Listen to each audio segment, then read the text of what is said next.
we look at boomers as custodians of the nation, custodians of their communities and of their families. And whether we see good families here today or good people here today, by and large, the boomers failed in their stewardship of the nation. We look at communities, and if you've read a really great book, which I encourage everybody to read, I'm sure many have read in this room, a book called Bowling Alone by Robert Putnam.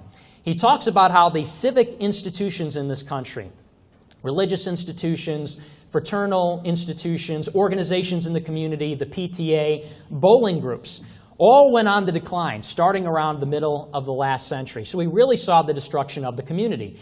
And you start to see how, in many ways, all of these issues really are reciprocal.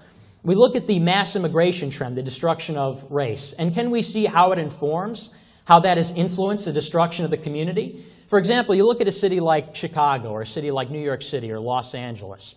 In Los Angeles, you have hundreds, thousands of languages being spoken by many different racial and ethnic groups in their various enclaves in Los Angeles. And we see how these are reciprocal in that it is very difficult to build a community.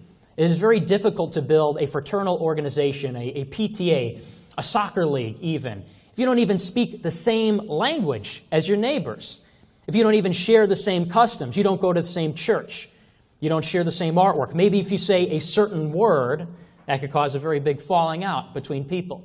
So we see how these various kinds of identities are reciprocal. So they saw the destruction of the community. In many ways, America was built on these civic, secular institutions away from government.